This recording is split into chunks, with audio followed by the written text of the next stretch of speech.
prayers go out to his family and his loved ones. I think it's important to note that in the department, we have a course that we give to anyone who's interested, who rides a motorcycle, because they are inherently dangerous devices, that they can go while they're on duty and receive refresher training or training in how to operate a motorcycle at our motorcycle school.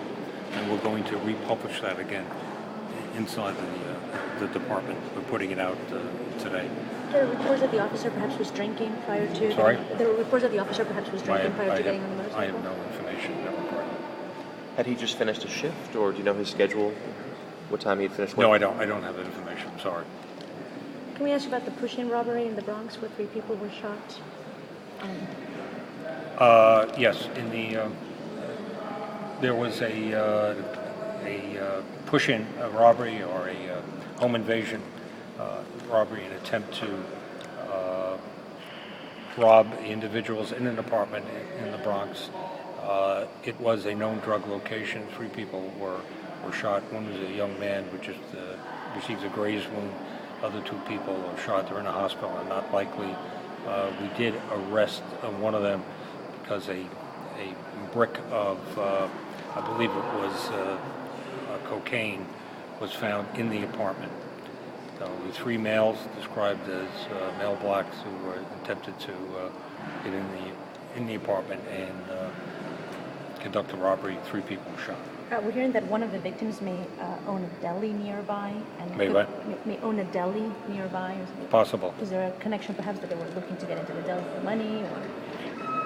I believe that it was a known location for drugs, and that's what they were attempting to do. And we arrested one of the people in the apartment for drug possession.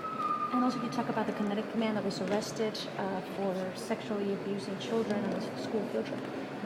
Yeah, this was a bus tour of young people. I think they were 11 or 14 years of age from Stamford, Connecticut. There was a teacher on a bus. There were some chaperones on the bus. Teacher became concerned. He saw individuals sort of inappropriately touching children, touching their faces. They went to the restaurant from the bus, Mars 2012, I believe it's called, and when in the restaurant, one of the children makes a complaint to the teacher that she's been touched inappropriately by this individual who apparently was drinking. He's a parent and he was a chaperone. He was drinking during the trip. He was actually drinking, it's alleged that he's drinking vodka from a bottle.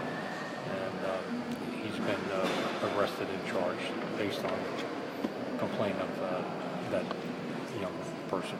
On the sexual assault task force that you're meeting with today, what do you expect to hear from them? Well, we're going to see. We received some concerns from some of the advocates. I met with them in April, and they were concerned about generally a lack of sensitivity. Some of the officers who initially responded to the scenes of sex crimes.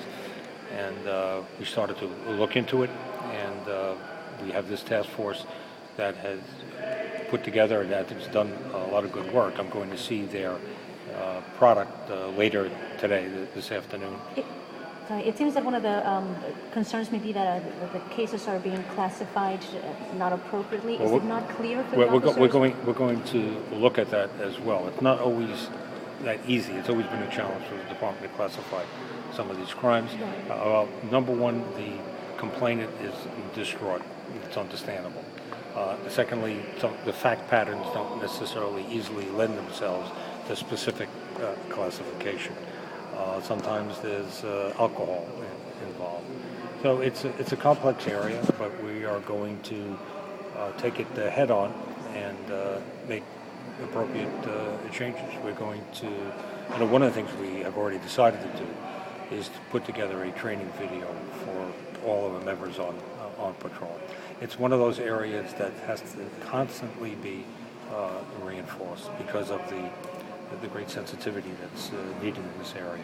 Are there not enough officers that are members of the Special Victims Division? And is that sorry? are there not enough officers members of Special Victims? And is that part of the problem that the initial person that handles the case is just a regular patrolman instead of someone from Special Victims? Well, to get to special victims, you have to reach to the case to get there. It has to reach a certain level. It has to be a certain set of facts. It has to be a felony. But I think some of the allegations were that newer officers perhaps were not sufficiently sensitized to the difficulties that a complainant confronts when they're involved in these situations. And I could talk about the budget. A question I had from your testimony, you say that despite the pressures of today, you have managed to keep crime down and make some improvements in the city. Are you then maybe arguing against yourself to get more money because you are being able to do a good job with less money and with less personnel? No, we've been arguing for more money and more personnel for a long time. The mayor has put back the hire of over 900 officers into the budget, so we'll be hiring a class of over 1,200 recruits next month. So that's a good thing. But we always could use more police officers. That was important to note that we're down right now as we speak over 6,000 police officers from where we were in 2001. But those officers that class will be delayed, is that right? The 1,200? No, the class is going to be hired now. Okay. Let's say now, in July, hired on schedule. The first of next fiscal year starts July 1. Oh, yeah. But the next hire, which was scheduled to be January of 2011, will now be hired in April of 2011. So that's the delay that they were talking about. Okay. Operation Impact, is that getting any cuts? Is it what? Is it being cut in any way? No, it's still, it's always subject to adjustments, but we're going to keep it in place certainly for the remainder of this calendar year. And most of the officers who are in Operation Impact now will remain in Operation Impact. And also you said that a lot of money sometimes is awarded for very specific programs, but that doesn't mean that the money is released right away. If you could explain that in layman's terms. Yeah, I think there's an issue of drawdown. I think there was a bit of a controversy that service